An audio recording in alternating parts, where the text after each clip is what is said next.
Hello everybody, and thank you for tuning in to the weekly report. Republican platform ignores real causes of inflation.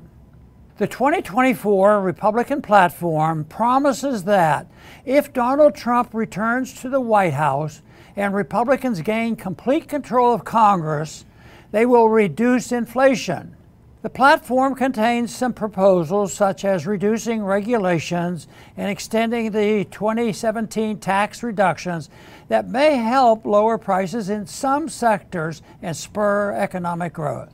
However, the GOP platform does not address how the Federal Reserve's enabling of spendaholic politicians contributes to price inflation.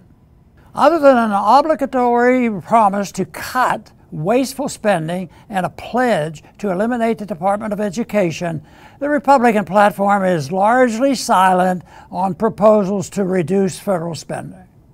The GOP's apparent desire to increase military spending is a disappointment to those of us who hope the increased skepticism of foreign intervention among Republican voters would dampen Republican enthusiasm for the military-industrial complex. The platform also opposes any reduction in Social Security and Medicare. So the fiscally responsible Republicans want to increase spending on one of the largest items in the federal spending, that is defense, while opposing cuts in two other, Social Security and Medicare. Interest on the national debt, another of the top spending items, will continue growing under a Republican government.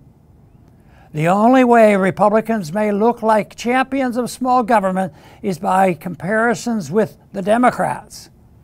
While it is disappointing that the Republican platform rejects fiscal responsibility, it is not surprising. President Trump increased the national debt by between $7 and $8 trillion.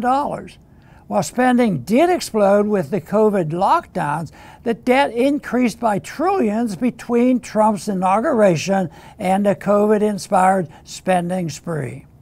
Spending increased during Trump's first 2 years in office when Republicans controlled Congress. This is not the first time a Republican president has betrayed his promise to cut spending. Both President Bush's as well as President Reagan campaigned on pledges to cut spending, then increase spending and debt while in office. Politicians could not increase the national debt unless the Federal Reserve monetizes the debt by purchasing Treasury bonds and increasing the money supply to keep interest rates low. The need to monetize the debt is the main reason the central bank must keep interest rates from rising to anywhere near market levels. According to Manhattan Institute senior fellow Brian Riedl, every 1% increase in interest rates increases federal interest payments by $35 trillion spread out over 3 decades. It's no coincidence that the rise of the debt-based economy with ever-growing levels of consumer, business, and especially government debt, along with the accelerated decline of the dollar's purchasing power, which reduces Americans' standard of living, all occurred after President Nixon severed the last link between the dollar and gold. Yet, the Republican platform does not call for Congress to pass the Audit the Fed legislation, much less create a free market in money by legalizing competing currencies.